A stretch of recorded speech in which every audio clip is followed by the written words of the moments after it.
Ang bilis natin makaabot ng 5,000 followers. Kapon pa lang pina-upload ko yung raffle promo natin. Halos ngayon na-meet na natin yung 5,000 followers. So yun mga kaibon, bukas na po yung raffle promo natin. Abangan nyo yun mga kaibon bukas kung sino man maswerte na mabunot natin at siya ang panalo. So sa kanya na tong Green Ewing Opaline Split Par Blue. Ititrain ko sana to, pinangalanan ko na nga to ng last vlog natin na si Sam. Sa mga solid na supporters natin dyan ay ipaparapol na lang po natin yan.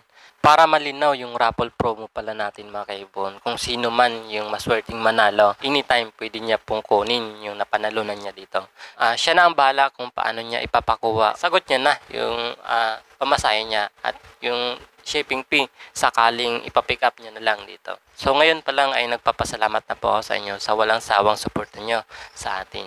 Meron nga pala sa atin na nag-message, nagtataka siya doon sa mga parisan niya, hindi daw pinipisa yung itlog. Hiwa-hiwalay daw. Katulad ng last vlog natin na hiwa-hiwalay yung itlog ng parisan natin dito. Nagpapatulong siya sa akin kung ano dapat daw yung gawin para naman makapagpapisa siya. Meron talagang ibon na masisilan, lalong-lalo na po pang mga first-timer parents. So minsan hindi pa po yan sanay at medyo masilan pa po yan. So yung ginagawa ko doon po sa mga nagluloko na mga parisan natin ay iniwasan ko muna yon na silipin. So bigyan natin ng privacy yung ibon natin para naman hindi mabulabog at hindi po ma-stress. So, yun po yung una natin na gagawin. Doon po sa ibon natin na first-timer parents or masilan. Pangalawa naman dyan, kung ginawa nyo na yon na iniwasan nyo na mabulabog sila, ganun pa rin.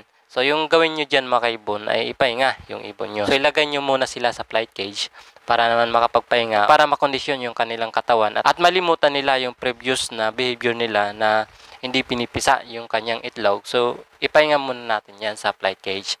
After 3 months or 2 months, basta okay na, so ilagay na rin naman natin sila sa breeding cage. So doon i-monitor nyo na kung hindi nyo na ginagawa yung previous behavior niya na kinakalat yung kanyang itlog. So karamihan naman kapag pinahinga yung ibon na kondisyon, nagiging produktibo naman yung kanyang breeding.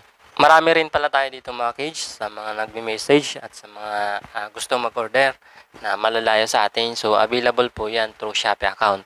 So meron nga tayo dito na ipaprocess, idadrop natin sa GNT Express. Order naman ito sa Shopee account at TikTok Shop. Doon sakaling meron po kayong kailangan at meron po kayong matipuan, so pwede po kayo mag-order through Shopee account at TikTok Shop. Sa mga nag-aabang pala sa atin na magkaroon tayo ng stock ng Healthy Grow, so malapit na, magkakaroon na po tayo ng stock siguro ngayon na week. Kung hindi naman, next week, sigurado na po yan. So magiging available na po yan sa atin, TikTok Shop at sa Shopee account. So, pwede po kayo doon mag-check out. So, pwede rin po kayo mag-visit dito sa atin ibunan. Kwentuhan tayo sa mga ibon. So, wala pong problema yan sa akin. Maraming salamat mga ibon. Stay safe and God bless.